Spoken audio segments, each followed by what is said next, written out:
ಚಿಯಾನ್ ಚಾನಲ್ನ ವೀಕ್ಷಕರೇ, ನಾವು ಪ್ರತಿ ವಾರದ ಒಂದು ವಿಶೇಷ ವಿಸ್ತೃತ ಚರ್ಚೆಯಲ್ಲಿ ಇವತ್ತು ನಮ್ಮ ಜೊತೆ ಮೈಸೂರಿನಿಂದ ಹೆಸರಾಂತ ವಕೀಲರಾದ ರೋಹಿತ್ ಸುಬ್ಬಯ್ಯ ಅವರು ನಮ್ಮ ಜೊತೆ ಇದ್ದಾರೆ.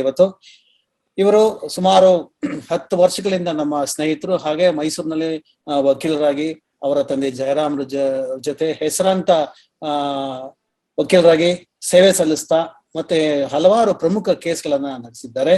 ಮತ್ತು ಕಳೆದ 4 ವರ್ಷದಿಂದ ಅವರು JSS ಲಾ ಕಾಲೇಜಿನಲ್ಲಿ ಅತಿಥಿ ಉಪನ್ಯಾಸಕರಾಗಿ ಒಂದು ವಿದ್ಯಾಸೇವೆಯನ್ನು ಕೂಡ ನೀಡ್ತಾ ಇದ್ದಾರೆ. ಇವರೊಂದಿಗೆ ಇವತ್ತು ನಾವು ಪ್ರಮುಖವಾಗಿ ಕಳೆದ 1 ವಾರದಿಂದ ನಮ್ಮ ದೇಶದಲ್ಲಿ ಪ್ರಮುಖವಾಗಿ ಚರ್ಚೆಗೆ ಬಂದಿರತಕ್ಕಂಥ ವಿಷಯ ಸೆಡಿಷನ್ ಕೇಸ್, ಅಂದ್ರೆ ದೇಶದ್ರೋಹ ಅಥವಾ ರಾಜದ್ರೋಹ. ಈ ಒಂದು ಕಾನೂನು ಇರಬೇಕೆ ಇರಬೇಡವೆ, ಈ ಪ್ರಶ್ನೆಯನ್ನ ಸುಪ್ರೀಂ ಕೋರ್ಟ್ ಎತ್ತಿದೆ. ಈ ಪ್ರಶ್ನೆಯನ್ನ ಎತ್ತದಕ್ಕೆ ಕಾರಣವಾಗಿದ್ದು ಮೈಸೂರಿನ ನಿವೃತ್ತ ಮೇಜರ್ ಜನರಲ್ ಒಂಬತ್ಕೆರೆ ಅವರು ಹಾಕಿದಂತ ಅರ್ಜಿ. ಈ ಅರ್ಜಿ ವಿಚಾರಣೆಗೆ ನಡೆಸಿದಂತ ಸುಪ್ರೀಂ ಕೋರ್ಟ್ ಈಗ ಒಂದು ಸರ್ಕಾರಕ್ಕೆ ಒಂದು ಪುನರ್ ವಿಮರ್ಶೆ ಮಾಡೋದಕ್ಕೆ ಒಂದು ಅವಕಾಶವನ್ನ ಕೊಟ್ಟಿದೆ. ಈ ಕುರಿತಂತೆ ನಮ್ಮ ಯುವ ಮಿತ್ರರಾದಂತಹ ವಕೀಲರಾದಂತಹ ರೋಹಿತ್ ಸುಬ್ಬಯ್ಯ ಅವರು ಏನ್ ಹೇಳ್ತಾರೆ ಕೇಳಿ. ಕಾರ್ಯಕ್ರಮಕ್ಕೆ ಸ್ವಾಗತ. ನಮಸ್ತೆ ಸರ್. ಸರ್, ಈ ಸೆಡಿಷನ್ ಕೇಸ್ ಅಥವಾ 124A ಇದ್ರ ಬಗ್ಗೆ ನಮ್ಮ ವೀಕ್ಷಕರಿಗೆ ಅದರ ಹಿನ್ನೆಲೆ, ಅದರ ಇತಿಹಾಸ ಮತ್ತು ಅದರ ಮಹತ್ವವನ್ನ ಮತ್ತು ಅದರ ದುರ್ಮಹತ್ವವನ್ನು ಕೂಡ ನಮಗೆ ತಿಳಿಸ್ಕೊಡಿ. ಎಸ್ ಸರ್, ಈ ಸೆಡಿಷನ್ ಅಥವಾ ರಾಜದ್ರೋಹ ನಾವೇನ್ ಹೇಳ್ತೀವಿ, ಇದು ನಮ್ಮ ಇಂಡಿಯನ್ ಪೀನಲ್ ಕೋಡ್ ಅಂದ್ರೆ ದಂಡ ಪ್ರಕ್ರಿಯಾ ಸಂಹಿತೆ 1860ನೇ ಇಸ್ವಿಲ್ ಆಗಿರುವಂತ ಒಂದು ಏನು ಆಕ್ಟ್ ಕೆಳಗಡೆ ಬರುವಂತದ್ದು. ಸೆಕ್ಷನ್ 124A ಅಥವಾ ಕಲಂ 124A ಅಂತ ಹೇಳ್ತೀವಿ. ಇದು ಮೂಲತಃ ನಾವ್ ಕನ್ನಡದಲ್ಲಿ ಕೇಳ್ಬೇಕಾದ್ರೆ ರಾಜದ್ರೋಹ ಅಂತ ಬರುತ್ತೆ. ಏನು ಅಂತ ಹೇಳಿದ್ರೆ, ಫಸ್ಟ್ ಸೆಕ್ಷನ್ ಒಂದು ಇಂಗ್ಲಿಷ್ ಅಲ್ಲಿ ಒಂದು ಜಸ್ಟ್ ಸಣ್ಣದಾಗ ಅದನ್ನ ಓದ್ಬಿಡ್ತೀನಿ. ಏನಂತಂದ್ರೆ, whoever by words either spoken or written or by signs or by representation or otherwise brings or attempts to bring into hatred or contempt or exercises or attempts disaffection towards the government established by law ಅಂತ ಹೇಳ್ತಾರೆ. ಅಂತ ಹೇಳಿದ್ರೆ, ಯಾರಾದ್ರೂ ಅಥವಾ ಪದಗಳಿಂದ, ಬರಹದಿಂದ, ಚಿಹ್ನೆಗಳಿಂದ, ಸನ್ನೆಗಳಿಂದ ಭಾರತದಲ್ಲಿ ಸ್ಥಾಪಿಸಿದಂತ ಆದಂತ ಒಂದು ಸರ್ಕಾರದ ಮೇಲೆ ಕುಂದುಂಟು ಮಾಡ್ತಾರೋ ಅವರಿಗೆ ಏನ್ ಶಿಕ್ಷೆ ಇತ್ಯಾದಿ ಅಂತ ಅಂದ್ಬಿಟ್ಟು ಇದ್ರಲ್ಲಿ ಬರುತ್ತೆ. ಈ ರಾಜದ್ರೋಹ ಅಂತ ಹೇಳೋದು ಫಸ್ಟ್ ಡ್ರಾಫ್ಟ್ ಆಫ್ IPC ನಲ್ಲಿ ಇರ್ಲಿಲ್ಲ. ಸೊ ಅದಕ್ಕೆ ನಿಮ್ಗೆ ಏನು ಅಂದ್ರೆ 124, 125 ಮಧ್ಯದಲ್ಲಿ 124A ಅಂತ ಸೇರಿಸ್ತಾರೆ. ಇದನ್ನ ಯಾಕೆ ಸೇರಿಸಿದ್ರು, ಯಾಕೆ ಅಂತ ಹೇಳಿದ್ರೆ, ನಮ್ಮಲ್ಲಿ ಅದೇ ಟೈಮ್ಗೆ 1856-57 ಈ ಟೈಮ್ ಅಲ್ಲಿ ಸಿಪಾಯಿ ಮ್ಯೂಟಿನಿ ಆಗ್ತಾ ಇರುತ್ತೆ. First war of Indian independence ನಡೀತಾ ಇರುತ್ತೆ. ಆದ ಕಾರಣ ಇದನ್ನೊಂದು ಸೇರಿಸ್ತಾರೆ. ಇದ್ರಲ್ಲಿ ಸರ್ ನಿಮ್ಗೊಂದು ವಿಶೇಷತೆ ಏನಂತ ಹೇಳಿದ್ರೆ, ಕುಂದುಂಟು ಮಾಡೋದು ಅಂತ ಹೇಳ್ತಾರೆ. Whether it is fair criticism, unfair criticism ಅನ್ನೋದ್ರ ಬಗ್ಗೆ, ಅಥವಾ ಸತ್ಯ ನುಡಿದು ಕೂಡ ಕುಂದುಂಟು ಮಾಡಬಹುದು ನೀವು. ಸೊ ಅದ್ರ ಬಗ್ಗೆ ಏನು ಇಲ್ಲ. ಇದು ಯಾಕೆ ಅಂತ ಹೇಳಿದ್ರೆ, ಆಗಿನ ಕಾಲದ ಸರ್ಕಾರ ಏನಿತ್ತೋ ಅದರ ರಕ್ಷಣೆಗೋಸ್ಕರ ಈ ಸೆಕ್ಷನ್ ಅವ್ರು ಅವಾಗ ಅಳವಡಿಸಿರ್ತಾರೆ. ಅಂದ್ರೆ ಒಂದು ಸಿಪಾಯಿ ದಂಗೆನ ಅಡಗಿಸ್ಕೊಳ್ಳೋಕೋಸ್ಕರ ಇವತ್ತಂದಂತ ಕಾನೂನು ಇದೆ. ಹೌದು. ಆದ್ರೆ ಅದೇ ನಾ ಹೇಳದ್ನಲ್ಲ, ಏನು ಅಂತ ಹೇಳಿದ್ರೆ, ಆಗ ಏನ್ ಸರ್ಕಾರ ರಚಿಸಿದ್ರು ನಮ್ ದೇಶದಲ್ಲಿ, ಅದನ್ನ ಉಳಿಸ್ಕೊಳಕ್ ಬೇಕಾದಂತ ಒಂದು ಕಾನೂನು ಇದು. ಈಗ ನಮ್ಮಲ್ಲಿ ಇರುವಂತ ಸರ್ಕಾರ, ನಾವೇ ನಮ್ಮನ್ನ ಆಳ್ತಾ ಇರುವಂತದ್ದು ಪ್ರಜಾಪ್ರಭುತ್ವದ ಸರ್ಕಾರ. ಹಾಗಾಗಿ ಆಗಿದ್ದ ಸರ್ಕಾರಕ್ಕೂ ಈಗಿರೋ ಸರ್ಕಾರಕ್ಕೂ ತುಂಬಾ ವ್ಯತ್ಯಾಸ ಇದೆ. ಈಗಿರೋ ಸರ್ಕಾರ it is not a dictatorship or it is not a colonial rule. ಈಗಿರುವಂತದ್ದು ಯಾವ್ದು ನಮ್ಮ ಪ್ರಜಾಪ್ರಭುತ್ವ, ನಾವೇ ನಮ್ಮನ್ನ ಆಳ್ತಾ ಇರುವಂತ ಸರ್ಕಾರ ಇದು. ಪ್ರಜಾ ಸರ್ಕಾರ ಇರೋ ಕಾರಣ ನೀವು ನಿಮ್ಮ ಸರ್ಕಾರನ ಪ್ರಶ್ನೆ ಮಾಡೋ ಅಧಿಕಾರ ನಿಮ್ಗಿರುತ್ತೆ.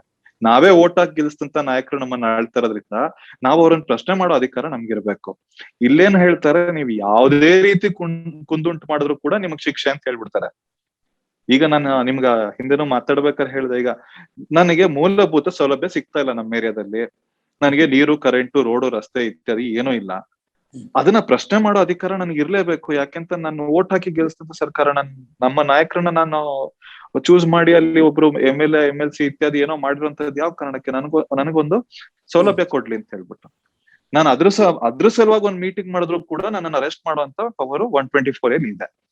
ಇದು ಏನಕ್ಕೆ? ಆಗ ಬ್ರಿಟಿಷ್ನವ್ರು ನಮ್ಮ ಮೇಲೆ ಆಕ್ರಮಣ ಮಾಡಿ ಸರ್ಕಾರ ನಡೆಸ್ತಾ ಇದ್ರಿಂದ ಇದನ್ನೊಂದು ಅವರು ಅಳವಡಿಸಿದ್ರು. ಈಗ ಅದಕ್ಕೆ ರಿಲೆವೆನ್ಸ್ ಇಲ್ಲ ಅಂತ ಸುಪ್ರೀಂ ಕೋರ್ಟ್ ಅವ್ರು ಮೊನ್ನೆ ನೀವು ಇದನ್ನ ಪುನರ್ವಿಮರ್ಶೆ ಮಾಡಿ ಸರ್ಕಾರಕ್ಕೆ ಇನ್ನು ಕಳಿಸಿದ್ದಾರೆ. ಈ ಯಾರು ನಮ್ಮ ಮೇಜರ್ ಜನರಲ್ ಒಂಬತ್ಕೆರೆ ಅವರ ಪೆಟಿಷನ್ ಮೇಲೆ ಈ ರೀತಿ ಒಂದು ಸುಪ್ರೀಂ ಕೋರ್ಟ್ ಅವರು ಒಂದು ಇದು ಕೊಟ್ಟಿದ್ದಾರೆ. ಸರ್, ಇದುವರೆಗೂ 124A ಅನ್ನೋ ಒಂದು ಸೆಡಿಷನ್ ಕೇಸನ್ನ ನಾವು ಆಗ್ಲೇ ಡಿಸ್ಕಸ್ ಮಾಡ್ದಂಗೆ ಮಾಡ್ತಿದ್ದಕ್ಕೆ, ಇದು ಯಾವುದೇ ಸರ್ಕಾರ ನಮ್ಮ ಪ್ರಜಾಪ್ರಭುತ್ವದಲ್ಲಿ ಪ್ರಜೆಗಳಿಗಾಗಿ ಪ್ರಜೆಗಳಿಗೋಸ್ಕರ ಬಂದಂತ, ಈಗಾಗಲೇ 75ನೇ ವರ್ಷಕ್ಕೆ ನಾವು ಕಾಲಿಡ್ತಾ ಇದೀವಿ. ಈಗ ಕಳೆದ 2-3 ದಿನದಲ್ಲಿ ನಮ್ಮ ವಜ್ರ ಮಹೋತ್ಸವ ಕೂಡ ನಾವು ಆಚರಿಸ್ತೀವಿ. ಇಂಥ ಒಂದು ಸಮಯದಲ್ಲಿ ಇಂಥ ಒಂದು ಕಾನೂನು ಬೇಕೆ? ಅಂದ್ರೆ ನಮ್ಮನ್ನ ಆಳೋರು ಮತ್ತೆ ನಮ್ಮನ್ನ ಈ ರೀತಿ ಶಿಕ್ಷೆ ಮಾಡುವಂತ ಒಂದು ಸಾಧನವನ್ನ ಈಗ್ಲೂ ಇಟ್ಕೋಬೇಕು. ಸರ್, ಇದ್ರಲ್ಲಿ ನಾನು ನಿಮ್ಗೊಂದು ಸಣ್ಣ ಉದಾಹರಣೆ ಕೊಡ್ತೀನಿ. ನೀವು ಇದನ್ನ ಸುಮ್ನೆ ಇದ್ರದ್ದೊಂದು ಹಿಸ್ಟ್ರಿ ತೆಗಿತಾ ಸಿಂಪಲ್ ಆಗಿ ನಾವೊಂದು ಇದರಲ್ಲಿ ಇಂಟರ್ನೆಟ್ ಅಲ್ಲಿ ಸರ್ಚ್ ಮಾಡಿದ್ರು ಕೂಡ ಇದು ಯಾವ ಟೈಮ್ ಅಲ್ಲಿ ಯಾವ್ಯಾವ ಸರ್ಕಾರ ಬಂದಿದ್ಯೋ ಅವರ ವಿರೋಧಿಗಳ ಮೇಲೆ ಇದನ್ನು ಉಪಯೋಗಿಸ್ತಾ ಹೋಗಿದ್ದಾರೆ. ನಾವೀಗ ನಮ್ಮಲ್ಲಿ ಕಾಮನ್ ಆಗಿ ಈಗ ಫಾರ್ ಎಕ್ಸಾಂಪಲ್ ಯಾವ್ದು ಈ VHP ಪ್ರಮೋದ್ ಮುತಾಲಿಕ್ ಅವ್ರ ಮೇಲೆ ಹಾಕಿದ್ರು, ಅದೇ ರೀತಿ ಅರುಂಧತಿ ರಾಯ್ ಮೇಲೆ ಕೂಡ ಇದೇ ಸೆಕ್ಷನ್ ಅಲ್ಲಿ ಹಾಕಿದ್ದಾರೆ. ಈ ರೀತಿ ನಾನು ಯಾಕೆ ಇವ್ರಿಬ್ರು ಉದಾಹರಣೆ ಕೊಡ್ತೀನಿ ಅಂತ ಹೇಳಿದ್ರೆ they are different sides of ಒಬ್ರು ರೈಟ್ ವಿಂಗ್ ಅಂತ ಹೇಳ್ತಾರೆ, ಇನ್ನೊಬ್ರು ಲೆಫ್ಟ್ ವಿಂಗ್ ಅಂತ ಐಡೆಂಟಿಫೈ, ಇಬ್ರು ಮೇಲೂ ಕೂಡ ಇದನ್ನೇ ಅಳವಡಿಸಿದ್ದಾರೆ. ಸೊ ನಾನ್ ಏನಕ್ಕೆ ಹೇಳ್ತಾ ಇದ್ದೀನಿ ಅಂತ ಹೇಳಿದ್ರೆ, ನಮ್ಮಲ್ಲಿ ಯಾರೇ ಆಪೋಸಿಷನ್ ಇದ್ರು ಅವ್ರ ಮೇಲೆ 124 ಹಾಕ್ಬಿಡ್ತಾರೆ. ಇದು ಬ್ರಿಟಿಷ್ನವ್ರ ಕಾಲದಲ್ಲಿ it was use to suppress, ನಮ್ಮವ್ರನ್ನ ಒಂದು ತುಳಿದಾಕಕ್ಕಿದ್ದಂತ ಇದನ್ನ ಈಗಿನ ಕಾಲದಲ್ಲಿ ನಾವ್ ಇಟ್ಕೊಳ್ಳೋದು ಈ ರೂಪದಲ್ಲಿ ಇಟ್ಕೋಬಾರ್ದು. ಅಟ್ಲೀಸ್ಟ್ ಈಗ ನಾನ್ ಸರ್ಕಾರದ ಮೇಲೆ ಪಿತೂರಿ ಮಾಡ್ತಾ ಇದ್ರೆ ಓಕೆ, ಈ ತರದೊಂದ್ ಬೇಕೇ ಬೇಕು, ಯಾಕೆಂತ ನಮ್ಮ ದೇಶದ ನಾವು ಪ್ರೊಟೆಕ್ಟ್ ಮಾಡ್ಕೊಳಕ್ ಕಾನೂನ್ ಬೇಕು. ಆದ್ರೆ ಫೇರ್ ಕ್ರಿಟಿಸಿಸಮ್ಗೆ ಅವಕಾಶ ಇರ್ಬೇಕು ಅಂತ ನಾನು ಹೇಳ್ತೇನೆ. ಯಾಕೆಂತ ನಾ ಹೇಳ್ದೆ ನಿಮ್ಗೀಗ ಫಸ್ಟ್ ಒಂದು ಎಕ್ಸಾಂಪಲ್ ಕೊಟ್ಟೆ. ನಮ್ಮ ಏರಿಯಾದಲ್ಲಿ ನಮ್ಮ ಕರೆಂಟು ಇಲ್ಲ, ನೀರು ಇಲ್ಲ, 75 ವರ್ಷ ಸರ್ ಇದಾಯ್ತು, ಇನ್ನೂ ನಮಗ್ ಬಂದಿಲ್ಲ. ಅದನ್ನ ನನಗೆ ಕ್ವೆಶ್ಚನ್ ಮಾಡೋ ಅಧಿಕಾರ ಇರ್ಲೇಬೇಕಲ್ವಾ? ಯಾಕೆಂತಂದ್ರೆ ಪ್ರಜಾಪ್ರಭುತ್ವದ ಸರ್ಕಾರ. ಸೊ ಆದ ಕಾರಣ ಈ ಏನು ಈಗ ಇರೋ ಕಾನೂನು ಒಂದ್ ಸ್ವಲ್ಪ ಅದ್ರ ಬಗ್ಗೆ ವಿಮರ್ಶೆ ಮಾಡ್ಬೇಕಾಗತ್ ಸರ್ಕಾರ. ನಾವು ಅದನ್ನೇ ಉಳಿಸ್ಕೋಬೇಕಾ ಇಲ್ಲ? ಈಗ ಇನ್ನೊಂದು ನಿಮಗ್ ಸಣ್ಣ ಒಂದು ಉದಾಹರಣೆ ಕೊಡ್ಬೇಕು ಅಂತ ಹೇಳಿದ್ರೆ, ಈ ಹಿಂದೂ ಲಾ ಪ್ರಕಾರ ಹೆಣ್ಣು ಮಕ್ಳಿಗೆ ಆಸ್ತಿಲಿ ಅಧಿಕಾರ ಇಲ್ಲ ಅಂತಿತ್ತು. ಈಗ ಇತ್ತೀಚೆಗೆ ಚೇಂಜ್ ಆಗಿ ಹೆಣ್ಮಕ್ಳು ಕೂಡ ಸಮಾನ ಅಧಿಕಾರ ಇದೆ ಅಂತ ಅಂದ್ಬಿಟ್ಟು ಸುಪ್ರೀಂ ಕೋರ್ಟ್ ಈಗ ಇಟ್ ಈಸ್ ಬಿಕಮ್ ರೂಲ್ ಇದಾಗೋಯ್ತು. ಸೊ ಅದೇ ರೀತಿ ಇದು ಕೂಡ ನಿಮ್ಗೆ ಯಾಕೆ ಅಂತ ಹೇಳಿದ್ರೆ, ಅಬ್ಸಲ್ಯೂಟ್ ಆಗಿ ನೀವು ಸರ್ಕಾರದ ಬಗ್ಗೆ ಮಾತಾಡಂಗಿಲ್ಲ ಅಂತಂದ್ರೆ ನಾವೇ ಚುನಾವಣೆಯಲ್ಲಿ ಗೆಲ್ಸ್ಕೊಟ್ಟು ಸರ್ಕಾರ ಅದು ನಮ್ಗೆ ಪ್ರಶ್ನೆ ಮಾಡಕ್ಕಿಲ್ದ ಅಧಿಕಾರ ಇಲ್ದಿದ್ದಂಗೆ ಆಗೋಗುತ್ತೆ ಅಂತ ಇದರಿಂದ ತೊಂದರೆ ಆಗ್ತಾ ಇದೆ. ಇಲ್ಲಿ ಸರ್ ನಾವು ಗಮನಿಸಬೇಕಾಗಿದ್ದು ಇದು, ನಾವೀಗ ಡೆಮಾಕ್ರೆಟಿಕ್ ರೂಲ್ ಅಂತ ಹೇಳಿದ್ಮೇಲೆ ಈಗ ಸುಪ್ರೀಂ ಕೋರ್ಟ್ ಹೇಳ್ತಾರೆ ಇದನ್ನ ಪುನರ್ ವಿಮರ್ಶನೆ ಮಾಡಿ ಅಂತ ಹೇಳಿ. ಅಂದ್ರೆ 75 ವರ್ಷ ಬೇಕಾಯ್ತಾ ಇಂತ ಒಂದು ವಿಮರ್ಶೆ ಮಾಡೋದಕ್ಕೆ? ಸರ್, ಅದ್ರಲ್ಲಿ ಒಂದು ನಾವು ಪ್ರಾಕ್ಟಿಕಲ್ ಆಗಿ ಯೋಚನೆ ಮಾಡಿದ್ರೆ ಇದನ್ನ ನಾನು ಹೇಳ್ದಂಗೆ ಎಲ್ಲಾ ಸರ್ಕಾರದವರು ಉಪಯೋಗಿಸ್ಕೊಂಡ್ ಬಂದಿದ್ದಾರೆ. ಈಗ ಅವ್ರಿಗೆ ಅದೊಂದು ವೆಪನ್ ಇದ್ದಂಗೆ, ಅದನ್ನ ಬಿಟ್ಕೊಡಕ್ಕೂ ಅವ್ರಿಗೆ ತಯಾರಿಲ್ಲ. ಯಾಕೆಂತ ಹೇಳಿದ್ರೆ ಇದನ್ನ ಸೆಲೆಕ್ಟಿವ್ ಆಗಿ ಯೂಸ್ ಮಾಡ್ತಾ ಇದಾರೆ. ನೀವು ಅದೇ ನಾನು ಎಕ್ಸಾಂಪಲ್ ಕೊಟ್ನಲ್ಲ, ಯಾರ್ಯಾರು ನಿಮ್ಮ ಒಂದ್ ಸರ್ಕಾರದ ವಿರುದ್ಧವಾಗಿ ಎಕ್ಸ್ಟ್ರೀಮ್ ಆಗಿ ನಿಮ್ಗೊಂದು ಆಪೋಸಿಷನ್ ಇರ್ತಾರೋ ಅವ್ರನ್ನ ತುಳಿದು ಹಾಕಕ್ಕೊಂದು ಇದನ್ನ ಒಂದು ಇದಾಗಿ ಯೂಸ್ ಮಾಡ್ತಾ ಇದಾರೆ.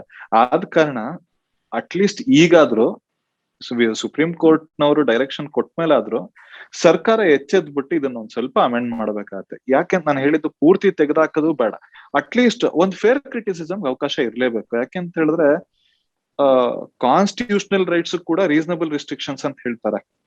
ಯಾವುದು ಆತರ ಇರ್ಬೇಕಾದ್ರೆ ಇವ್ರು ಮಾಡದೇ ಇರೋ ಕಾರಣ ಇದು ಸರ್. ಯಾಕೆಂತಂದ್ರೆ 75 ವರ್ಷದಿಂದ ಯಾವ್ದೇ ಸರ್ಕಾರ ಬಂದ್ರು ಅವರ ವಿರೋಧಿಗಳನ್ನ ಅಥವಾ ಅವ್ರ ಆಪೋಸಿಷನ್ ಅವ್ರನ್ನ ಒಂದ್ ಸ್ವಲ್ಪ ಒಂದು ಲಿಮಿಟ್ ಅಲ್ಲಿ ಇಟ್ಕೊಳಕ್ ಇದನ್ನ ಯೂಸ್ ಮಾಡ್ಕೊಂಡ್ ಬಂದಿರೋಂಥದ್ದು. ಆದ ಕಾರಣ ಇದನ್ನ ಇಲ್ಲಿ ತನಕ ನಮ್ಮ ರಾಜಕಾರಣಿಗಳು ಇದು ಮಾಡಿಲ್ಲ, ಏನ್ ಹೇಳಿ ವಿಮರ್ಶೆ ಮಾಡಕ್ ಹೋಗೇ ಇಲ್ಲ ಇದ್ರ ಬಗ್ಗೆ. ಈಗ ಸುಪ್ರೀಂ ಕೋರ್ಟ್ ಅವರು ಅದ್ರ ಬಗ್ಗೆ ಒಂದು ಡೈರೆಕ್ಷನ್ ಕೊಟ್ಟಿರೋದ್ರಿಂದ ಇನ್ ಮುಂದಿನ ದಿನಗಳು ಮಾಡ್ಬೋದು ಅಂತ ನಾವು ವಿ ಹ್ಯಾವ್ ಟು ಹೋಪ್ ಅಷ್ಟೇ. ನೀವು ಆಗ್ಲೇ ಹೇಳಿದ್ರೆ ಇದನ್ನ ಪೂರ್ತಿ ತೆಗೆದು ಹಾಕೋದು ಬೇಡ, ಅಥವಾ ಪೂರ್ತಿ ಕೆಲವು ಬದಲಾವಣೆಗಳು ಅಂದ್ರೆ ಯಾವ ಸ್ವರೂಪದಲ್ಲಿ ಇದ್ರೆ ಇದು ನಮ್ಮ ಪ್ರಜೆಗಳಿಗೆ ಅಥವಾ ಯಾರೇ ಒಬ್ಬರು ಒಂದು ಫೇರ್ ಕ್ರಿಟಿಸಿಸಮ್ ಮಾಡೋರ್ಗೆ ಇದು ಹೇಗೆ ರಕ್ಷಣೆ ಕೊಡುತ್ತೆ? ಸರ್ ಅದೇ, ಈಗ ನಾನು ಒಂದು ಸರ್ಕಾರದ ವಿರುದ್ಧ ಪಿತೂರಿ ಅಂದ್ರೆ ಸುಳ್ಳು ಏನೋ ಇದು ಮಾಡಿ ಸುಮ್ನೆ ಫಾಲ್ಸ್ ಪ್ರೊಪಗಂಡಾ ಮಾಡ್ಬಿಟ್ಟು ಆತರ ಮಾಡಿದಾಗ ಶಿಕ್ಷೆ ಕೊಡಿ, ಇಲ್ಲ ಅಂತ ಹೇಳಲ್ಲ. ಯಾಕೆ ಅಂತ ಹೇಳಿದ್ರೆ ನಮ್ಮ ಸರ್ಕಾರ ನಮ್ಮ ದೇಶ ಅಂತ ಹೇಳೋದು ನಮ್ಗೆ ಇರ್ಲೇಬೇಕು, ಅದ್ರ ಬಗ್ಗೆ ಪ್ರೊಟೆಕ್ಷನ್ ಇರ್ಲೇಬೇಕು, ಬೇಡ ಅಂತ ಹೇಳಲ್ಲ. ಈಗ ನಮ್ಮ ಸರ್ಕಾರದ ವಿರುದ್ಧ ಈಗ ಅದೇನೋ ಇದ್ರಲ್ಲಿ ಆಯ್ತು ಅಂತ ಒಂದು ಇದು ಬಂದಿತ್ತು ಅಲಿಗೇಷನ್, ಅದು ಡೆಲ್ಲಿಲಿ ದೇಶದ ವಿರುದ್ಧ ಧಿಕ್ಕಾರ ಹಾಕಿದ್ರು ಇತ್ಯಾದಿ ಅಂತ ಅಂತದಕ್ಕೆ ಶಿಕ್ಷೆ ಕೊಡಿ, ಖಂಡಿತ ಬೇಡ ಅಂತ ಹೇಳಲ್ಲ. ಆದ್ರೆ ನಾನು ಹೇಳದ್ನಲ್ಲ, ಈಗ ಒಂದು ಸಿಂಪಲ್ ಎಕ್ಸಾಂಪಲ್, ನಮ್ಮ ಏರಿಯಾದಲ್ಲಿ ನಂಗೆ ನೀರ್ ಬರ್ತಾ ಇಲ್ಲ ಅಂತ ನಾನು ಕೂತ್ಕೊಂಡು ಪ್ರೊಟೆಸ್ಟ್ ಮಾಡ್ತೀನಿ. 15 ದಿವಸದಿಂದ ನಮ್ಗೆ ನೀರೇ ಬಂದಿಲ್ಲ ಅಂತ ಇದಿಟ್ಕೊಂಡು ಒಂದು ಪ್ರೊಟೆಸ್ಟ್ ಮಾಡ್ತೀನಿ. ಅದಕ್ಕೂ ನೀವು ತೆಗೆದು ಸೆಡಿಷನ್ ಅಂತ ಹಾಕ್ಬಿಟ್ರೆ, ಸೊ ನನಗೆ ಒಂದು ಯಾವುದೇ probably it may be chances ಆತರ ಮಾಡಕ್ಕೂ ಸಾಧ್ಯತೆ ಇದೆ. ಈಗ ಅದೇ ರೀತಿ ಮಾಡಕ್ಕೂ ಚಾನ್ಸಸ್ ಇದೆ. ಯಾಕೆ ಅಂತ ಹೇಳಿದ್ರೆ ಕೆಲವರೆಲ್ಲ ಏನ್ ಮಾಡಿದ್ದಾರೆ, ಈಗ ನಾನು ಫಾರ್ ಎಕ್ಸಾಂಪಲ್ ಸಿಂಪಲ್ ಎಕ್ಸಾಂಪಲ್ ತೊಗೊಳೋದು, ಈಗ ನಮ್ಮ ಇವ್ರು ಅರುಂಧತಿ ರಾಯ್ ಬಗ್ಗೆ ಮೇಲೆ ಯಾವ್ದೋ ಒಂದು ಹಿಂದೊಂದು ಆಗಿತ್ತು. ಈಗ ಆಕೆ she's an noted literary figure, she might have return, ಯಾವ್ದು ರಿಸರ್ಚ್ ಮಾಡ್ಬಿಟ್ಟೆ ಬರ್ದಿರ್ಬೋದು. ಹಾಗಾಗಿ ಪ್ರತಿಯೊಂದು ಉದಾಹರಣೆಲೂ ಅವ್ರು ಏನೇ ಬರೆದ್ರು ಸರ್ಕಾರದ ವಿರುದ್ಧ ಬರದ ತಕ್ಷಣ ನೀವು ತಗೊಂಡೋಗಿ ಜೈಲಿಗೆ ಹಾಕ್ಬಿಟ್ರೆ ಕ್ರಿಟಿಸಿಸಮ್ ಮಾಡಕ್ ನಿಮ್ಗೆ ಅವಕಾಶನೇ ಇರೋದಿಲ್ಲ. ಕ್ರಿಟಿಸಿಸಮ್ಗೆ ನೀವು ಅವಕಾಶ ಕೊಡ್ಬೇಕು. ಎಷ್ಟು ಮಟ್ಟಿಗೆ ಸುಳ್ಳು ಪ್ರೊಪಗ್ಯಾಂಡ ಮಾಡಿದ್ರೆ ನೀವು ತಗೊಂಡೋಗಿ ಜೈಲಿಗೆ ಹಾಕಿ ಅರೆಸ್ಟ್ ಮಾಡಿ ಇದು ಕೊಡಿ, ಪನಿಷ್ಮೆಂಟ್ ಕೊಡಿ. ಬಟ್ ಸತ್ಯಾಂಶ ಇದ್ದಾಗ ನೀವು ಅದನ್ನ ಮಾಡಕ್ ಕೂಡ್ದು. ಯಾಕೆ ಅಂತ ಹೇಳಿದ್ರೆ ಅದನ್ನು ರಿಪೋರ್ಟ್ ಮಾಡಕ್ ನಿಮ್ಗೆ ಅವಕಾಶ ಇರ್ಬೇಕು. ಅಲ್ಲ ಇಲ್ಲಿ ಒಂದು ಅವಕಾಶ ಅಂತ ಹೇಳ್ತೀವಿ. ಈಗ 124A ಈ ಏನು IPC ಈ ಕಾಯ್ದೆ ಪೂರಕವಾಗಿ ಅಂದ್ರೆ ಯಾರೇ ಕೆಲವರು ಸರ್ಕಾರದ ವಿರುದ್ಧ ಅಥವಾ ದೇಶದ ವಿರುದ್ಧ ಕೆಲಸ ಮಾಡಿದ್ರೆ ಈ ಕಾನೂನು ಬಿಟ್ಟು ಬೇರೆ ಯಾವ ರೀತಿ ಒಂದು ದಂಡ ಪ್ರಕ್ರಿಯೆಯನ್ನ ಮಾಡ್ತಾರೆ ಸರ್? ಅದೇ ನಾನು ಹೇಳದ್ನಲ್ಲ, ಈಗ ಏನಂತ ಹೇಳಿದ್ರೆ, ಈಗ treason, waging war against the country ಇತ್ಯಾದಿ ಸುಮಾರು ಬೇರೆದು ಪ್ರಾವಿಷನ್ಗಳಿದೆ. ಈ ಸೆಡಿಷನ್ ಸ್ಪೆಸಿಫಿಕ್ ಆಗಿ ಯಾಕೆ ಇದನ್ನ ಪಾಯಿಂಟ್ ಔಟ್ ಮಾಡಿದ್ದಾರೆ ಅಂತ ಹೇಳಿದ್ರೆ, ತುಂಬಾ ವೇಗ್ ಆಗಿದೆ ಸರ್. ಇದ್ರಲ್ಲಿ ಸ್ಪೆಸಿಫಿಕ್ ಆಗಿ ಯಾವ್ದಾವ್ದಂತಿಲ್ಲ. ಈಗ ನಾನು ಮೊದ್ಲೇ ಫಸ್ಟ್ ಹೇಳದ್ನಲ್ಲ, ಪದಗಳಿಂದ, ಮಾತುಗಳಿಂದ, ಚಿಹ್ನೆಗಳಿಂದ, ಸನ್ನೆಗಳಿಂದ ಅಂತಂತಾರೆ. ಈಗ ಚಿಹ್ನೆ, ಸನ್ನೆಗಳು, ಮಾತುಗಳನ್ನ ನೀವು ಯಾವ ರೀತಿ ಬೇಕಾದ್ರೆ ಇಂಟರ್ಪ್ರಿಟ್ ಮಾಡಬಹುದು. ನಾನು ನಮಸ್ಕಾರ ಅಂತ ಹೇಳೋದು ವ್ಯಂಗ್ಯವಾಗಾದ್ರೂ ಹೇಳ್ಬೋದು, ಪ್ರೀತಿಯಿಂದ ಆದ್ರೂ ಹೇಳ್ಬೋದು, ಗೌರವದಿಂದ ಆದ್ರೂ ಹೇಳ್ಬೋದು. ಈಗ ಆ ಬರೀ ಒಂದು ವರ್ಡಿಂಗ್ಸ್ ನ ನೀವು ತಗೊಂಡು ಅದನ್ನ ನೀವು ಯಾವ ರೀತಿ ಬೇಕಾದ್ರೆ ಇಂಟರ್ಪ್ರಿಟ್ ಮಾಡಬಹುದು. ಈ ಬ್ರಿಟಿಷ್ನವ್ರು ಇದನ್ನ ಯಾಕೆ ಈ ತರ ಡ್ರಾಫ್ಟ್ ಮಾಡಿದ್ರು ಅಂತ ಹೇಳಿದ್ರೆ, ಅವ್ರಿಗೆ ಬೇಡದೇ ಇದ್ದವ್ರನ್ನ ಒಳಗ ಹಾಕಿ ಹಿಂಸೆ ಕೊಡೋದಕ್ಕೋಸ್ಕರ ಮಾಡಿದ್ರು. ಯಾರು ಫ್ರೀಡಮ್ ಫೈಟರ್ಸ್ ಇದ್ರು ಅವ್ರ ಎಲ್ರಿಗೂ 124A ಬಡ್ದಿಯಾರ, ಗಾಂಧೀಜಿಯಿಂದ ಹಿಡಿದು ಎಲ್ರ ಮೇಲೂ ಬಡ್ದಿಯಾರಾಗ. ಸೊ ಇವ್ರು ಯಾಕೆ ಈ ತರ ಮಾಡಿದ್ರು ಅಂತ ಹೇಳಿದ್ರೆ, ಇವ್ರಿಗೆ ಆಗದೆ ಇದ್ದವ್ರ ಮೇಲೆ ತೆಗೆದು ಹಾಕಕ್ ಸುಲಭ ಆಗೋದಿಲ್ಲ. ಸೊ ಅದಕ್ಕೆ ನಾನು ಏನ್ ಹೇಳೋದು, ಸ್ಪಷ್ಟತೆ ಕೊಡಿ ನೀವು ಅದಕ್ಕೆ, ಕಾನೂನ್ಗೆ ಒಂದು ಡೆಫಿನೇಷನ್ ಕೊಡಿ. ಕೊಟ್ಟಾಗ ಏನಾಗುತ್ತೆ, ಯಾರು ದೇಶದ ವಿರುದ್ಧ, ಈಗ ನಾನು ಹೇಳದ್ನಲ್ಲ ಸರ್, ಒಂದ್ ಸಿಂಪಲ್ ಒಂದು ವರ್ಡ್ ನಾನು ನಿಮ್ಗೊಂದ್ ಮೆಸೇಜ್ ಕಳಿಸ್ತೇನೆ, ನಮಸ್ಕಾರ ಅಂತ ಕಳಿಸ್ತೀನಿ. ಯಾವ್ದ್ಯಾವ್ದೋ ರೂಪದಲ್ಲಿ ಕಳ್ಸಿರ್ಬೋದು, ಅದನ್ನ ಒಂದು ಪ್ರೀತಿಯಿಂದ ಕಳ್ಸಿರ್ಬೋದು, ಗೌರವದಿಂದ ಕಳ್ಸಿರ್ಬೋದು, ವ್ಯಂಗ್ಯವಾಗಿ ಕಳ್ಸಿರ್ಬೋದು, ಸಿಟ್ಟಿಂದ ಕಳ್ಸಿರ್ಬೋದು. ಅದು ಬರೀ ವಾಯ್ಸ್ ಟೋನ್ ಅಲ್ಲಿ ಗೊತ್ತಾಗುತ್ತೆ. ಸೊ ಇವ್ರು ಏನ್ ಮಾಡ್ತಾರೆ, ಚಿಹ್ನೆ, ಸನ್ನೆ ಎಲ್ಲದನ್ನು ಇನ್ಕ್ಲೂಡ್ ಮಾಡ್ಬಿಟ್ಟಿದ್ದಾರೆ. ಸೊ ಅದು ಬೇಕಾದಾಗ ಇಂಟರ್ಪ್ರಿಟ್ ಮಾಡ್ಕೋಬಹುದು ನೀವು. ಏನಿಲ್ಲ ಅಂತಂದ್ರೆ 10 ವರ್ಷ ಕೋರ್ಟ್ ಎಲ್ಲಿಸ್ಬಿಟ್ರೆ ಸಾಕಲ್ಲ ನೀವು. ಅವನ ಇನ್ನೊಂದ್ಸತಿ ಬೇಡಪ್ಪ ಸರ್ಕಾರದ ವಿರುದ್ಧ ಮಾತಾಡೋದ್ ಬೇಡ, ಅವ್ರ ಜೀವನ ಮುಗೀತಿದೆ ಕೋರ್ಟ್. ಅವನಿಂದ ಯಾಕೆ ಅಂತಂದ್ರೆ 15 ದಿವಸಕ್ಕೊಂದ್ಸತಿ ಹಿಯರಿಂಗ್ ಇರುತ್ತೆ, ಬಂದು ಹೋಗಿ ಮಾಡಿ ಅವ್ನ ಇನ್ನೊಂದ್ಸತಿ ಬೇಡಪ್ಪ ಸಾವಾಸ ಬೇಡ, ಸರ್ಕಾರದ ವಿರುದ್ಧ ಮಾತಾಡೋದೇ ಬೇಡ ಅಂತ ಆಗ್ಬಿಡುತ್ತೆ. ಸೊ ಆದ್ರಿಂದ ಏನಾದ್ರು ಇವ್ರು ಏನು ಈ ಕಾನೂನು ಮಾಡ್ತಾರ ಅದನ್ನ ಅಟ್ಲೀಸ್ಟ್ ಒಂದ್ ಸ್ಪಷ್ಟತೆ ಕೊಡ್ಬೇಕು ಸರ್ ಅದಕ್ಕೆ. ಅಲ್ಲ, ನಿಮ್ಮ ಓದು ಮತ್ತೆ ಅನುಭವ ಮತ್ತೆ ಈ ಮೇಜರ್ ಅಂಬೇಡ್ಕರ್ ಅವರ ಒಂದು ಕಾಳಜಿಯನ್ನು ಇಟ್ಕೊಂಡು ನೋಡೋದಾದ್ರೆ ಈ ಕಾನೂನನ್ನ ಯಾವ ರೀತಿ ಬದಲಾಯಿಸ್ಬೇಕು, ಹೌ ಟು ಚೇಂಜ್ ಅಂದ್ರೆ ಅದೇ, ಈಗ ಯಾರು ಸರ್ಕಾರದ ವಿರುದ್ಧ ಸರ್ಕಾರನ ಕುಂದುಂಟು ಮಾಡೋ ಒಂದು ಉದ್ದೇಶದಿಂದ ಒಂದು ಫಾಲ್ಸ್ ಪ್ರೊಪಗ್ಯಾಂಡ ಮಾಡ್ತಾರೆ, ಅಥವಾ ಯಾವ್ದಾದ್ರು ಕಮ್ಯುನಲ್ ಆಂಗಲ್ ಇಂದ ಇತ್ಯಾದಿಯಿಂದ ಏನಾದ್ರು ಒಂದು ಅಜೆಂಡಾ ಇಟ್ಕೊಂಡು ಈ ತರ ಪ್ರೊಪಗ್ಯಾಂಡ ಮಾಡೋದೇ ಆಗ್ಲಿ, ಇಲ್ಲ ರೈಟಿಂಗ್ ಮಾಡೋದಾಗ್ಲಿ, ಪಬ್ಲಿಷಿಂಗ್ ಮಾಡೋದಾಗ್ಲಿ, ಅಂತವ್ರ ಮೇಲೆ ನೀವು ಆಕ್ಷನ್ ತಗೊಳ್ಳಿ. ಅಂತದ್ನ ಸ್ಪೆಸಿಫೈ ಮಾಡಿ, ಈ ತರ ಒಂದು ಬರವಣಿಗೆ ಸ್ಪಷ್ಟವಾಗಿ ಸರ್ಕಾರದ ವಿರುದ್ಧ ನೀವು ಸರ್ಕಾರನ ಬೀಳ್ಸುವಂತ ಒಂದು ಉದ್ದೇಶದಿಂದ ಒಂದು ಫಾಲ್ಸ್ ಪ್ರೊಪಗ್ಯಾಂಡ ಏನೋ ಒಂದು ಬೇಸ್ಲೆಸ್ ಆಗಿರುವಂತದ್ದು ನೀವೊಂದು ತಂದು ಬರೆಯೋದೇ ಆಗ್ಲಿ, ಇಲ್ಲ ಮಾತಾಡೋದೇ ಆಗ್ಲಿ, ಈ ತರ ಇದ್ದಿದ್ನ ನೀವು ಏನೋ ಅದಕ್ಕೆ ಸೆಡಿಷನ್ ಅಂತ ನೀವು ಹೆಸರು ಕೊಟ್ಟು ಬೇಕಾದ್ರೆ ಪನಿಷ್ಮೆಂಟ್ ಕೊಡಿ, ಇಲ್ಲ ಅಂತ ಹೇಳಲ್ಲ. ಆದ್ರೆ ಏನೋ ಮಾತಾಡಕ್ ಕೂಡ್ದು ಸರ್ಕಾರದ ಮೇಲೆ ಕುಂದುಂಟು ಮಾಡ್ಲೇಬಾರ್ದು ಅಂತ ಹೇಳಿದ್ರೆ ತಪ್ಪಾಗತ್ತೆ ಅಂತ ನನ್ನ ಇದೊಂಥರ ಸರ್ವಾಧಿಕಾರದ ಒಂದು ಪರಮಾವಧಿ ಅನ್ಸಲ್ವಾ? ಅಂದ್ರೆ ನಾವ್ ಎಲ್ಲೋ ಒಂದು 5 ವರ್ಷ ಅಥವಾ ಒಂದು ಕೆಲವು ವರ್ಷಗಳ ಕಾಲ ಎಮರ್ಜೆನ್ಸಿ ಅಂತ ಹೇಳಿದ್ದು, ಅಂದ್ರೆ ಇದು ಎಮರ್ಜೆನ್ಸಿಯ ಒಂದು ಭಾಗವಾಗಿ ಯಾವಾಗ್ಲೂ ಬಳಕೆ ಆಗುವಂತ ಸಾಧನ ಅಲ್ವಾ ಇದು? ಖಂಡಿತ ಸರ್. ಯಾಕೆ ಅಂತ ಹೇಳಿದ್ರೆ ನಾನು ಹೇಳದ್ನಲ್ಲ, ಸೆಲೆಕ್ಟಿವ್ ಆಗಿ ನೀವು ಯಾರ ಮೇಲ್ ಬೇಕಾದ್ರೂ ಈಗ ಸಪೋಸ್ ಯಾರೋ ಒಬ್ರು XYZ ಒಬ್ರು ಮಿನಿಸ್ಟರ್ ಈಗ ಇದಾರೆ, ಈಗ ನಾನೇ ಈಗ ಏ, ನಾನೇ ಅವ್ರು ಒಂದು ಕೆಲ್ಸ ಮಾಡಲ್ಲಪ್ಪ ಒಂದು ಅಂತ. ಕಾರ್ಯಕ್ರಮದಲ್ಲಿ ಹೇಳಿದ್ರೆ ಈಗ ನನ್ನ ಮೇಲೆ ಬೇಕಾದ್ರೆ ಹಾಕ್ಬೋದು. ಅದೇ ಸರ್, ಈಗ ನನ್ನ ಪರ್ಸನಲ್ ಒಪಿನಿಯನ್ ಆಫ್ ಕೋರ್ಸ್ ಇದು. ಪರ್ಸನಲಿ ನನ್ಗ ಅನ್ಸೋದು ಏನಂತ ಹೇಳಿದ್ರೆ, ಈ ಯಾವ್ದು ನಮ್ಮ ಒಂದು ಫೇರ್ ಕ್ರಿಟಿಸಿಸಮ್ ಅವಕಾಶ ಕೊಟ್ಬಿಟ್ಟು ಇದನ್ನ ಮಾಡ್ಬೇಕು. ಯಾಕೆಂತ ಹೇಳಿದ್ರೆ ಇದನ್ನ ಮಿಸ್ಯೂಸ್ ಎಲ್ಲ ಆಗ್ತಾ ಇದೆಯೋ ಅದನ್ನ ರಿಪೇರಿ ಮಾಡ್ಬೇಕಷ್ಟೇ ಹೊರತು ಪೂರ್ತಿ ತೆಗ್ದಾಕ್ಬಿಡಿ ಅಂತಾನು ಹೇಳಲ್ಲ, ಇಲ್ಲ ಇದನ್ನ ಇದ್ದಾಗೆ ಇಟ್ಕೊಳ್ಳಿ ಅಂತಾನು ನಾವ್ ಹೇಳಕ್ಕಾಗಲ್ಲ. ಯಾಕೆ ಅಂತಂದ್ರೆ ಇದ್ರಲ್ಲಿ ನ್ಯೂನತೆ ಇರೋ ಕಾರಣ ಅದಕ್ಕೆ ಏನಿದೆಯೋ ಅದನ್ನ ತಿದ್ದುಪಡಿ ನಾವು ಮಾಡ್ಲೇಬೇಕಾಗತ್ತೆ. ಸೊ ತಿದ್ದುಪಡಿ ಯಾವ ತರ ಮಾಡ್ಬೇಕು ನಾವು, ಇದ್ರಲ್ಲಿ ಏನ್ ತೊಂದರೆ ಆಗ್ತಾ ಇದೆಯೋ ಆ ತೊಂದರೆ ತೆಗೆದ್ರೆ ತಿದ್ದುಪಡಿ ಆಗುತ್ತೆ. ಸೊ ಸರ್ಕಾರದವರು ಇದನ್ನ ಪ್ರೊಆಕ್ಟಿವ್ ಆಗಿ ಇಂಥದನ್ನ ಕೈಗೆ ತಗೊಂಡು ಮಾಡ್ಬೇಕು. ಯಾಕೆ ಅಂತ ಹೇಳಿದ್ರೆ ನಮ್ಮಲ್ಲಿ ಅದೇ ಅಗೇನ್ ಸೇಮ್ ಅದೇ ಕಾನ್ಸೆಪ್ಟ್ ಏನೋ, ಪ್ರಜಾಪ್ರಭುತ್ವ ಅಂದ್ಮೇಲೆ ನಾವು ನಮ್ಮನ್ನ ಆಳ್ತಾ ಇರೋದ್ರಿಂದ ಅದ್ರಲ್ಲಿ ಏನೇನು ಇದೆಯೋ ನಾವು ನಮ್ಮನ್ನ ಸರಿಪಡಿಸ್ಕೊಳ್ಬೇಕು. ಅದೇ ರೀತಿ ಸರ್ಕಾರದವ್ರು ಯಾವ ಕಾನೂನು ಮಿಸ್ಯೂಸ್ ಆಗ್ತಾ ಇದೆಯೋ ಅದನ್ನ ಸರಿ ಮಾಡುವಂತದ್ದು ಸರ್ಕಾರದ ಕರ್ತವ್ಯ ಆಗಿರುತ್ತೆ. ಈಗ ಸುಪ್ರೀಂ ಕೋರ್ಟ್ ಅವರು ಇವ್ರಿಗೊಂದು ಡೈರೆಕ್ಷನ್ ಕೊಟ್ಟಿರೋದ್ರಿಂದ ಸರ್ಕಾರದವ್ರು ಇದ್ರದೊಂದು ಪುನರ್ವಿಮರ್ಶನೆ ಮಾಡ್ಬಿಟ್ಟು ಒಂದು, ನಾನು ಹೇಳಿದಾಗೆ ಒಂದು ಪೂರ್ತಿ ಇದನ್ನ ತೆಗೆದಾಕ್ಬಿಡಿ ನೀವು, ಅದು ಯಾವ್ದು ಬೇಡ ಅಂತ ಹೇಳಿದ್ರೆ ನಾಳೆ ಇದನ್ನ ಇನ್ನೊಂದ್ ರೀತಿ ಮಿಸ್ಯೂಸ್ ಆಗೋದು ಸಾಧ್ಯತೆ ಇದೆ. ಸೊ ಯಾಕೆ ಅಂತ ಹೇಳಿದ್ರೆ ನೀವು ಏನೂ ಫಿಲ್ಟರ್ ಇಡ್ಲಿಲ್ಲ ಅಂತ ಹೇಳಿದ್ರೆ ನಮ್ ಜನ ಈಗಾಗ್ಲೇ ನೀವೇ ನೋಡಿದೀರಾ, ಬೇಕಾದ್ರೆ ಸೋಷಿಯಲ್ ಮೀಡಿಯಾದಲ್ಲಿ ಅದು ಇದು ಬಾಯಿಗೆ ಬಂದಾಗ ಕೆಲವ್ರು ಹಾಕ್ತಾರೆ. ಈ ತರದ್ ಇರೋದ್ರಿಂದ ಸರ್ಕಾರದ ವಿರುದ್ಧ ಸುಳ್ಳು ವಿಚಾರಗಳನ್ನ ನೀವು ಇದ್ ಮಾಡಿ ದಂಗೆ ಉಂಟು ಮಾಡುವಂತವ್ರಿಗೆ ಶಿಕ್ಷೆ ಕೊಡಿ, ಆದ್ರೆ ಏನೋ ಫೇರ್ ಆಗಿ ಸತ್ಯವನ್ನ ಹೇಳ್ತಾ ಇರೋಂತವ್ರು ನೀವು ಶಿಕ್ಷೆ ಕೊಡக்கூಡ್ದು. ನನಗ್ ಸತ್ಯಾಂಶ ಏನಿದೆಯೋ ಅದನ್ನ ಹೊರಬರಕ್ ನೀವು ಬಿಡ್ಬೇಕು. ಈಗ ಎಸ್ಪೆಷಲಿ ನೀವು ಪ್ರೆಸ್ ಅವರು ನಾಳೆ ಯಾವ್ದೋ ಒಂದು ರಿಪೋರ್ಟ್ ಮಾಡ್ತೀರಾ, ಬರ್ನಿಂಗ್ ಟಾಪಿಕ್ಸ್ ಇರುತ್ತೆ, ನೀವು ಅದನ್ನ ಪಬ್ಲಿಕ್ ರಿಪೋರ್ಟ್ ಮಾಡ್ತೀರಾ, ಅದನ್ನ ತೆಗೆದ್ ಸೆಡಿಷನ್ ಅಂತ ನಿಮ್ ಮೇಲೆಲ್ಲ ಕೇಸ್ ಹಾಕ್ಬಿಟ್ರೆ ಫ್ರೀಡಮ್ ಆಫ್ ಪ್ರೆಸ್ ಇರೋದಿಲ್ಲ ದೇಶದಲ್ಲಿ. ಸೊ ಆದ ಕಾರಣ ಯಾಕೆಂದ್ರೆ ಅದನ್ನು ಹಿಂದೆ ಕೆಲವು ಪೇಪರ್ಗಳ ಮೇಲೆಲ್ಲ ಮಾಡಿದಾರೆ ಎಮರ್ಜೆನ್ಸಿ ಟೈಮ್ ಅಲ್ಲಿ ಇವ್ರಗಳ ಮೇಲೆಲ್ಲ. ನಿಮ್ಗ ಅದು ನನ್ಕಿಂತ ನಿಮ್ಗೆ ಗೊತ್ತಿರುತ್ತೆ, ಆ ಕೇಸ್ಗಳು ಇದ್ ಮಾಡ್ಬಿಟ್ಟಿದ್ದಾರೆ. ಸೊ ಆದ ಕಾರಣ ನನ್ನ ಒಂದು ಪರ್ಸನಲ್ ಒಪಿನಿಯನ್ ಏನು ಅಂತ ಹೇಳಿದ್ರೆ ಇದನ್ನ ಅಟ್ಲೀಸ್ಟ್ ಆ ಲೆವೆಲ್ಗಾದ್ರೂ ಒಂಚೂರು ಮಾಡಿಫೈ ಮಾಡ್ಬೇಕು. ಯಾಕೆಂತ ಹೇಳಿದ್ರೆ ಫೇರ್ ಕ್ರಿಟಿಸಿಸಮ್ಗೆ ಈ ಪ್ರಜಾಪ್ರಭುತ್ವದಲ್ಲಿ ನೀವೊಂದು ಇದು ಕೊಡ್ಲೇಬೇಕು, ಅವಕಾಶ ಕೊಡ್ಲೇಬೇಕು. ಯಾಕೆಂತ ನಾನು ನಾಳೆ ಯಾವ್ದೋ ಒಂದು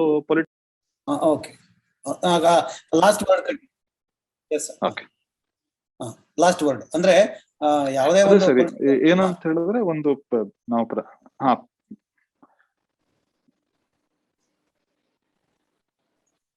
ಅದೇ ಸರ್, ಪ್ರಜಾಪ್ರಭುತ್ವ ಅಂತ ಹೇಳಿದ್ಮೇಲೆ ನಮ್ಮಲ್ಲಿ ಒಂದು ಇದಕ್ಕೆ ಅವಕಾಶ ಕೊಡ್ಲೇಬೇಕು, ಫೇರ್ ಕ್ರಿಟಿಸಿಸಮ್ ಒಂದು ಅವಕಾಶ ಕೊಡ್ಲೇಬೇಕು ಅಂತ ನನ್ಗನ್ಸುತ್ತೆ. ಇಲ್ದಿದ್ರೆ ನಮಗೆ ಒಂದು ಫ್ರೀಡಮ್ ಆಫ್ ಪ್ರೆಸ್ ಆಗ್ಲಿಲ್ಲ, ಫ್ರೀಡಮ್ ಆಫ್ ಸ್ಪೀಚ್ ಇಲ್ದಿದ್ದಂಗೆ ಆಗತ್ತೆ, ಅದನ್ನೇ ಕರ್ಟೇಲ್ ಮಾಡ್ದಂಗೆ ಆಗತ್ತೆ. ಸೆಕ್ಷನ್ 124A ಇಂದ ಅದನ್ನೇ ಕರ್ಟೇಲ್ ಮಾಡ್ದಂಗೆ ಆಗತ್ತೆ. ಆದ ಕಾರಣ ಅದೊಂದು ಅವಕಾಶ ಕೊಡ್ಲೇಬೇಕು ಸರ್. ಇಲ್ಲಿ ನಾವು ಸರ್ ನಾವು ಗಮನಿಸಿ, ಈ ರಾಜದ್ರೋಹ ಅಥವಾ ದೇಶದ್ರೋಹ ಈ ಎರಡು ಪದಗಳನ್ನ ಬಿಟ್ಟು ಬೇರೆ ರೀತಿಯಲ್ಲಿ ಇಂತಹ ಪ್ರಕರಣಗಳು ಈಗಾಗ್ಲೇ ನಾವು ಹೇಳಿದ್ವಿ. ಸೋಷಿಯಲ್ ಮೀಡಿಯಾದಲ್ಲಿ ಜನ ಪೋಸ್ಟ್ಗಳು ಹಾಕ್ತಾರೆ, ವೈಯಕ್ತಿಕವಾಗಿ ಟೀಕೆ ಮಾಡ್ತಾರೆ. ಈಗಾಗ್ಲೇ ನಾವು ಅದಕ್ಕೆ ಸೋಷಿಯಲ್ ಮೀಡಿಯಾಗೆ ಅದಕ್ಕೆ ಒಂದು ಸಪರೇಟ್ ಕಾನೂನುಗಳನ್ನ ನಾವು ತಂದಿದ್ದೀವಿ, ನಿಯಮಗಳನ್ನ ಸರ್ಕಾರ ತಂದಿದೆ. ಆ ನಿಯಮಗಳ ಪ್ರಕಾರ ಅವರಿಗೆ ನಾವು ಶಿಕ್ಷಣ ಕೊಡ್ಬೋದು, ಮತ್ತೆ IT ಕಾನೂನು ಪ್ರಕಾರ ಅವ್ರ ಮೇಲೆ ನಾವು ಕೇಸನ್ನು ದಾಖಲಿಸಬಹುದು, ಮತ್ತೆ ಆ ಎಲ್ಲ ಸಾಧ್ಯತೆಗಳಿದ್ದು. ಇಂಥ ಕಾನೂನು ಉಳಿಸ್ಕೋಬೇಕಂತ ಪ್ರಶ್ನೆ ಮತ್ತೆ ಅಲ್ಲಿಗೆ ಬಂದಿರುತ್ತೆ. ಹಾ ಸರ್, ಅದೇನಾಗಿದೆ ಅಂತ ಹೇಳಿದ್ರೆ ಇವರು ಈ ನಮ್ದು ಈಗ ಹೊಸ ಈ ವಿಚಾರಗಳು ಬಂದಾಗ, ಈಗ ನೋಡಿ IT ಆಕ್ಟ್ 2000ದಲ್ಲಿ ಏನು ಮಾಡಿದ್ರು ಅವತ್ತಿಗೂ ಇವತ್ತಿಗೂ ತುಂಬಾ ವ್ಯತ್ಯಾಸ ಇದೆ. ನಾವು ನಿಮ್ಗೆ ನೆನ್ಪಿರ್ಬೋದು, ನಾವ್ ಹಿಂದೆ ಇಂಟರ್ನೆಟ್ ಅಂತಂದ್ರೆ ಆ ಫೋನ್ ಕನೆಕ್ಟ್ ಮಾಡಿ ಅದನ್ನ ಕಾದು ದಿನಗಟ್ಲೆ ಕಾದು ಅಂತ ಆತರ ಇಂಟರ್ನೆಟ್ ಇತ್ತು. ಈಗ ಪ್ರತಿಯೊಬ್ರು ಫೋನ್ ಅಲ್ಲಿ ಇರೋ ಸ್ಪೀಡು ಅವಾಗ ಮನೇಲಿ ಸಿಗ್ತಾ ಇರ್ಲಿಲ್ಲ, ಈಗಿರೋ ಇಂಟರ್ನೆಟ್. ಸೊ ಹಾಗಾಗಿ ಇಂಟರ್ನೆಟ್ ಆಕ್ಸೆಸ್ ಕೂಡ ಈಗ ಹೊಸ ತರ ಅದ್ರಲ್ಲಿ ದಿನೇ ಬೇರೆ ಬೇರೆ ತರ ಸ್ಕ್ಯಾಮ್ಗಳು ಬರುತ್ತೆ. ಈಗ ಯಾರೋ ಫೇಸ್ಬುಕ್ ಹ್ಯಾಕ್ ಮಾಡೋದಂತ. ಸೊ ಈ ಕಾನೂನುಗಳು ಅದೇ ಪ್ರಕಾರ ಚೇಂಜ್ ಆಗ್ತಾ ಹೋಗ್ಬೇಕಾಗತ್ತೆ ಸರ್. ಇಲ್ಲ ಅಂತ ನಾವ್ 2000 ಆಕ್ಟ್ ನ ಇವತ್ತಿಗೆ ಅಳವಡಿಸ್ತೀವಿ ಅಂತಂದ್ರೆ, ನೀವು ಮೊನ್ನೆ ಒಂದು ಉದಾಹರಣೆ, ಸೆಕ್ಷನ್ 66A ಕೆಳಗಡೆ ಸುಪ್ರೀಂ ಕೋರ್ಟ್ ಅವ್ರು 5 ವರ್ಷದ ಹಿಂದೆನೆ ಅದನ್ನ ಬೇಡ ಅಂತ ಹೇಳಿದ್ದಾರೆ. ಆ act section 66A of IT act ಪ್ರಕಾರ ನೀವು ಕೇಸ್ ಬುಕ್ ಮಾಡುವಾಗಿಲ್ಲ ಅಂತ ಹೇಳಿದ್ದಾರೆ. ಮೊನ್ನೆ ಯಾವ್ದೋ ಒಂದು ಪೆಟಿಷನ್ ತೆಗೆದ್ ನೋಡಿದ್ರೆ ಎಷ್ಟೋ ಸಾವಿರಾರು ಕೇಸ್ಗಳು ಬುಕ್ ಮಾಡ್ಬಿಟ್ಟಿದ್ದಾರೆ ಸರ್ಕಾರದವರು. ಸೊ ಆತರ ಯಾವ್ದೋ ತುಂಬಾ ಕಾನೂನುಗಳನ್ನ ದುರುಪಯೋಗನೂ ಆಗ್ತಾ ಇದೆ. ತುಂಬಾ ಕಡೆ ಉಪಯೋಗ ಆಗ್ದಿರೋದು ಇದೆ ಸರ್. ಈಗ ಫಾರ್ ಎಕ್ಸಾಂಪಲ್ ಈಗ ಸೋಷಿಯಲ್ ಮೀಡಿಯಾದಲ್ಲಿ ಹೊಸ ರೀತಿ ಏನೇನೋ ಮತ್ತೆ ತೊಂದರೆಗಳು ಬರ್ತಾ ಇದಾವೆ. ಈಗ ಈಗ ನಾನು ಉದಾಹರಣೆ ಕೊಡೋದಂತಂದ್ರೆ, ಈಗ ಫೇಸ್ಬುಕ್ ಸಂಬಂಧಪಟ್ಟಂಗೆ ಯಾವ್ದೋ ಈಗ ಒಂದು 2010-9 ಯಾವ್ದೊಂದು ಗಲಾಟೆ ಆಯ್ತು. ಅದಕ್ಕೆ ಸಂಬಂಧಪಟ್ಟಾಗ ರೂಲ್ಸ್ ಮಾಡಿದ್ರು. ಈಗ ಫೇಸ್ಬುಕ್ ಎಲ್ಲ ಹೋಗೇ ಬಿಡುತ್ತೆ. ಅದಕ್ಕಿಂತ ಈಗ ನೆಕ್ಸ್ಟ್ ಬೇರೆ ಇನ್ನೇನೋ ಹೊಸ ರೀತಿಗಳು ಬರ್ತಾ ಇದಾವೆ.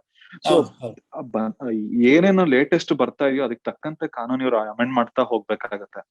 ಅದೇ ರೀತಿ 124A ಇವೆಲ್ಲ ಏನೋ ನಾವು ಇದು ವಾಡಿಕೆಯಲ್ಲಿ ಹೇಳೋದು ಓಬಿರಾಯನ್ ಕಾಲದ್ದು ಅಂತ ಹೇಳ್ತೀವಲ್ಲ, ಆ ರೀತಿ ಇಷ್ಟೆಲ್ಲ ಪುರಾತನ ಕಾನೂನ್ನ ನಾವ್ ಇನ್ನೂ ಇದನ್ನೇ ಕೂತ್ಕೊಂಡು ನಾವ್ ಇದ್ರ ಪ್ರಕಾರನೇ ನಾವು ಸೋಷಿಯಲ್ ಮೀಡಿಯಾಕ್ಕೂ ಹಾಕ್ತಿವಿ, ಅದಕ್ಕೂ ಹಾಕ್ತಿವಿ ಅಂತ ಹೇಳಿದ್ರೆ ಕೆಲವು ಸಂದರ್ಭದಲ್ಲಿ ಸೂಟಬಲ್ ಆಗೋದಿಲ್ಲ ಸರ್ ಇದು. ಸೊ ನಾವು ಏನು ಸುಪ್ರೀಂ ಕೋರ್ಟ್ ಹೇಳದ ಮೇಲೆ ಸರ್ಕಾರ ಇನ್ನೂ ಮೀನಮೇಷ ಎಣಿಸ್ತಾ ಇರೋದು ಯಾಕೆ? ಮತ್ತೆ ಏನು ಈಗ ಈ ಸಂಸತ್ತಲ್ಲಿ ಇದು ಚರ್ಚೆ ಆಗ್ಬೇಕಾಗಿತ್ತು, ಸಂಸತ್ತು ಇದು ಕೂಡ ಚರ್ಚೆ ಆಗ್ಲಿಲ್ಲ. ಇದಕ್ಕೆ ಎಷ್ಟು ಪ್ರೋಸೆಸ್ ತಗೋಬಹುದು, ಎಷ್ಟು ದಿನ ತಗೋಬಹುದು ಇದಕ್ಕೆ?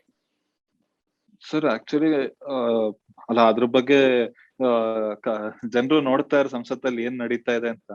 ಅಲ್ಲಿ ಏನಂತ ಹೇಳಿದ್ರೆ ಪ್ರಾಬ್ಲಮ್ ಈ ತರದ್ ಬರ್ನಿಂಗ್ ಟಾಪಿಕ್ಸ್ ಬಿಟ್ಟು ಅವ್ರಿಗೆ ಪೊಲಿಟಿಕಲ್ ಪಾಯಿಂಟ್ಸ್ ಬರೋಂಥದ್ದು. ಯಾಕೆಂತ ಹೇಳಿದ್ರೆ ಇದರಿಂದ ಕಾಮನ್ ಮ್ಯಾನ್ ಅಂತ ತೊಂದರೆ ಆಗಲ್ಲ. ಇದರಿಂದ ಯಾರಿಗ್ ತೊಂದರೆ ಆಗುತ್ತೆ ಅಂದ್ರೆ ಪೊಲಿಟಿಕಲ್ ಆಪೋನೆಂಟ್ಸ್ ತೊಂದರೆ ಆಗುತ್ತೆ ಹೊರತು.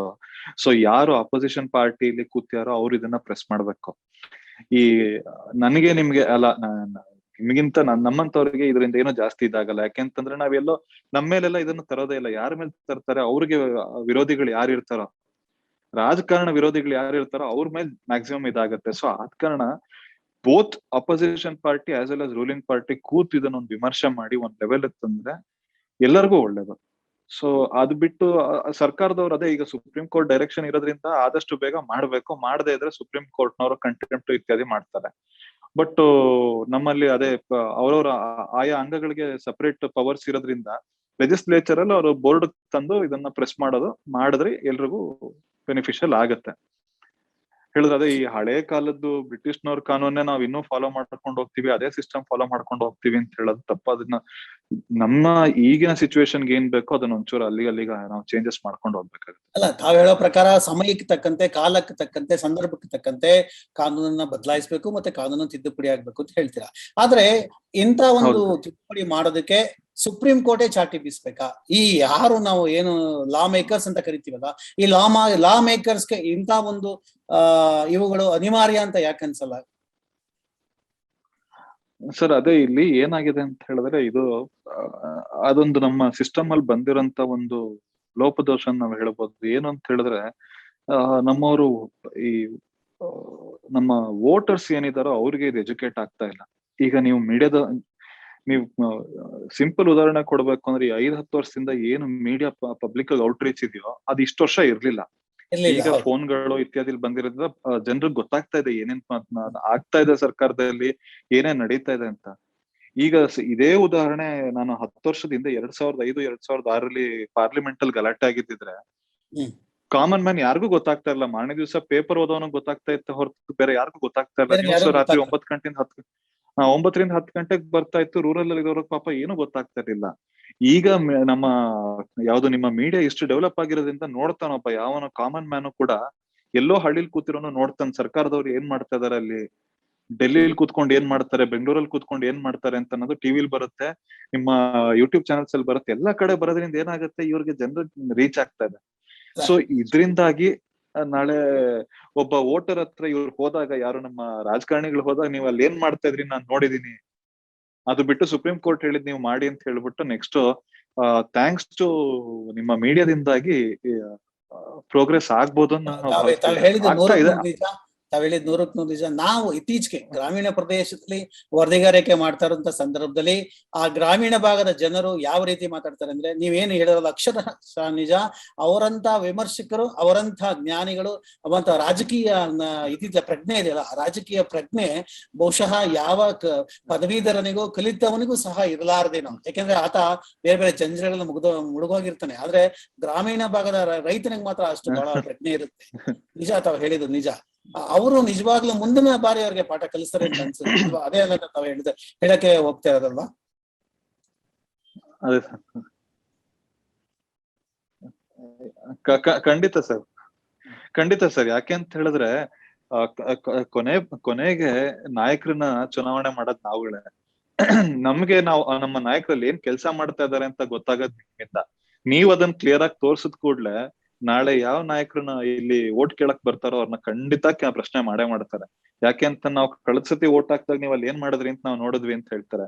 ನಾನು ಹೇಳ್ದಾಗೆ ಈಗ ಲಾಸ್ಟ್ ಒಂದು 2 ಎಲೆಕ್ಷನ್ ಇಂದ ಅಥವಾ 3 ಎಲೆಕ್ಷನ್ ಇಂದ ಏನು ಮೀಡಿಯಾದ ಪವರ್ ಇದೆಯೋ ಅದು ಹಿಂದೆ ಇರ್ಲಿಲ್ಲ. ಯಾಕೆಂತ ನ್ಯೂಸ್ ಪೇಪರ್ ಬರೋದು 6 ಅಕ್ಷರಸ್ಥರಿದ್ರು, ದಿನ ಓದೋ ಅಭ್ಯಾಸ ಇತ್ತು, ಅವ್ರು ಓದ್ತಾ ಇರೋರು. ನೀವ್ ಹೇಳ್ದಾಗೆ ದಿನನಿತ್ಯ ನನ್ ಕೆಲ್ಸಕ್ಕೆ ಆಫೀಸ್ಗೆ ಹೋಗೋನ್ ಬೆಳಗ್ಗೆ ನಮ್ಮಲ್ಲಿ ತಮಾಷೆ ಇರೋದು ಯಾಕೆ ಅಂತಂದ್ರೆ ಕಟ್ಟೆಲ್ ಕೂತ್ಕೊಂಡು ವಯಸ್ಸಾದವ್ರು ಮಾತ್ರ ಪೇಪರ್ ಓದ್ತಾರೆ, ಹುಡುಗರೆಲ್ಲ ಬೆಳಗ್ಗೆ ಎದ್ದು ಸ್ಕೂಲ್ ಕಾಲೇಜ್ ಓಡ್ಬಿಡ್ತಾರೆ ಅಂತಿತ್ತು. ಈಗ ಆತರ ಇಲ್ಲ, ಎನಿ ಟೈಮ್ ಮೊಬೈಲ್ ಅಲ್ಲಿ 2 ನಿಮಿಷಕ್ಕೆ ಟಕ್ ಅಂತ ಬರುತ್ತೆ. ಏನೋ ಒಂದ್ ಗಲಾಟೆ ಆಯ್ತು, ಸಂಸದಲ್ಲಿ ಗಲಾಟೆ ಆದ್ರೆ ಇಮಿಡಿಯೇಟ್ ಆಗಿ ಮೊಬೈಲ್ ಅಲ್ಲಿ ವೈರಲ್ ಆಗಿ ಕ್ಲಿಪ್ ಬಂದ್ಬಿಡುತ್ತೆ, ವಾಟ್ಸ್ಆಪ್ ಅಲ್ಲಿ ಇದ್ರಲ್ಲಿ ಅದ್ರಲ್ಲಿ ಎಲ್ಲದ್ರಲ್ಲೂ ಟಕ್ ಅಂತ ಬಂದ್ಬಿಡುತ್ತೆ. ಇಮಿಡಿಯೇಟ್ ಆಗಿ ಎಲ್ಲ ಶೇರ್ ಮಾಡ್ಬಿಡ್ತಾರೆ. ನಿಮ್ದು ಈಗ ನಾನು ಏನಿಲ್ಲ, ಎಲ್ಲೋ ಒಂದ್ ಕಡೆ ಬಸ್ಸಲ್ಲಿ ಕೂತಾಗ ಚೆಕ್ ಅಂತ ತೆಗೆದ್ರೆ ಯೂಟ್ಯೂಬ್ ಚಾನಲ್ ನಾನು ನೋಡ್ಕೋಬಹುದು. ಲೈವ್ ಟಿವಿ ಬರ್ದೇ ಇದ್ರು ನಾವು ಯೂಟ್ಯೂಬ್ ಸುಮ್ನೆ ಬ್ರೌಸ್ ಮಾಡ್ತಾ ಇದ್ರೆ ಅಲ್ಲಿ ಪಾಪಪ್ ಆಗತ್ತೆ. ಆದ ಕಾರಣ ಈಗಿನ ಪ್ರಜೆಗಳು ಏನಿದಾರೋ, ಇವತ್ತಿನ ದಿನ ಕಾಮನ್ ಮ್ಯಾನ್ ಏನಿದಾನೋ ಅವನಿಗೆ ಮಾಹಿತಿ ತುಂಬಾ ಚೆನ್ನಾಗಿದೆ. ಆದ್ರಿಂದ ಪಬ್ಲಿಕ್ ಪ್ರೆಷರ್ ಮೇಲೆ ನೀವ್ ಹೇಳ್ತಾ ಇರೋದು ಬಹಳ ನಿಜ. ಈಗ ಸಂಸದರಾಗ್ಲಿ ಶಾಸಕರಾಗ್ಲಿ ಕೊನೆಗೆ ಯಾವ ಮಟ್ಟಕ್ಕಿದೆ ಅಂದ್ರೆ ಈ ನಾಮಿನೇಟ್ ಆಗಿರ್ತಕ್ಕಂತ ಅಥವಾ ಕೆಲವು ಪಕ್ಷಗಳಿಂದ ಮರ್ಜಿಲಿ ಬಂದಿರ್ತ MLC ಗಳು ಕೂಡ ಅವರು ತಮ್ಮ ವ್ಯವಹಾರ ವಹಿವಾಟಿನಿಂದ ಅಧಿಕಾರಕ್ಕೆ ಬಂದ್ಬಿಟ್ಟಿರ್ತಾರೆ. ಅವ್ರ ಜನಸಾಮಾನ್ಯರ ಸಂಪರ್ಕವೇ ಇರಲ್ಲ. ಅವರು ಅಲ್ಲಿ ಬಂದು ಕಾನೂನನ್ನ ಮಾಡ್ತೀವಿ ಅಂತ ಹೇಳಿ ತಮ್ಮ ಉದ್ದಿಮೆಗಳನ್ನ ನಡೆಸ್ಕೋಸ್ಕರ ಕೆಲವೊಂದು ಸಂಸ್ಥೆಗಳಲ್ಲಿ ಅಧಿಕಾರ ಹಿಡ್ಕೊಂಡು ಕೂತಿರ್ತಾರೆ, ಅಲ್ಲಿ ಅಧಿಕಾರವನ್ನು ನಡೆಸ್ತಾ ಇರ್ತಾರೆ. ಆ ಒಂದು ಅಹಂಕಾರವನ್ನೇ ಜನಗಳ ಮೇಲೂ ತೋರ್ಸಕ್ ಹೋಗ್ತಾರೆ. ಅದಕ್ಕೆ ಇಂಥ ಕಾನೂನುಗಳು ಬೇಕಾಗುತ್ತೆ ಅನ್ಸುತ್ತೆ. ಸರ್ ಅದೇ ಸರ್, ಈಗ ಸೆಡಿಷನ್ ಕಾನೂನ್ನ ಇವ್ರು ಉಳಿಸ್ಕೊಂಡಿರೋದು ಈ ರಾಜದ್ರೋಹ ಅಂತ ಏನ್ ಉಳಿಸ್ಕೊಂಡಿದಾರೋ, one of the ways to control media. Media ಅಂತ ಹೇಳಿದ್ರೆ not just media but opposition in any form. ಈಗ ನೀವು ಮೀಡಿಯಾದವ್ರು ಪ್ರತಿ ಸತಿನೂ ಗವರ್ಮೆಂಟ್ ಅವ್ರ ಪರವಾಗಿ ನೀವು ರಿಪೋರ್ಟ್ ಮಾಡ್ಬೇಕು ಅಂತ ಏನಿಲ್ಲ, ವಿರುದ್ಧವಾಗೂ ನೀವು ರಿಪೋರ್ಟ್ ಮಾಡಬಹುದು. ಯಾವತ್ತೋ ಒಂದ್ ದಿವಸ ಏನೋ ವಿರುದ್ಧವಾಗಿ ಬಂದಾಗ ತೆಗೆದು ಸೆಡಿಷನ್ ಅಂತ ಅನ್ಬಿಟ್ಟು ನಿಮ್ಗೆ. ಸೊ ಇದನ್ನ ಒಂದು ಕಂಟ್ರೋಲ್ಗೆ ಇಟ್ಕೊಳಕ್ಕೆ ಇರುವಂತ ಒಂದು ಕಾನೂನು ಇದು. ಇದನ್ನ ಬ್ರಿಟಿಷ್ನವರು ಅದೇ ಪರ್ಪಸ್ ಮಾಡಿದ್ರು, ನಮ್ಮವ್ರು ಅದೇ ಪರ್ಪಸ್ 75 ವರ್ಷ ಉಳಿಸ್ಕೊಂಡ್ ಬಂದ್ಯಾರೆ. ಇನ್ನು ಮುಂದೆ ಆದ್ರೂ ಈ ರೀತಿ ಪ್ರಕರಣ ದಾಖಲಾದಾಗ ಸಾಂವಿಧಾನಿಕವಾಗಿ ಮತ್ತು ನ್ಯಾಯಾಂಗದಲ್ಲಿ ಯಾವ ರೀತಿ ರಕ್ಷಣೆ ಸಿಗುತ್ತೆ, ಯಾವ ರೀತಿ ಒಬ್ಬ ಅದನ್ನ ಡಿಫೆನ್ಸ್ ಮಾಡ್ಕೋಬಹುದು? ಒಬ್ಬ ಯಾರ ಮೇಲೆ, ನನ್ನ ಮೇಲೆ ಕೇಸ್ ಹಾಕಿದ್ರೆ ಅಥವಾ ಇನ್ನೊಬ್ಬರ ಮೇಲೆ ಕೇಸ್ ಹಾಕಿದ್ರೆ ಯಾವ ರೀತಿ ಡಿಫೆನ್ಸ್ ಮಾಡ್ಬೇಕು ಇದನ್ನ? How to overcome it?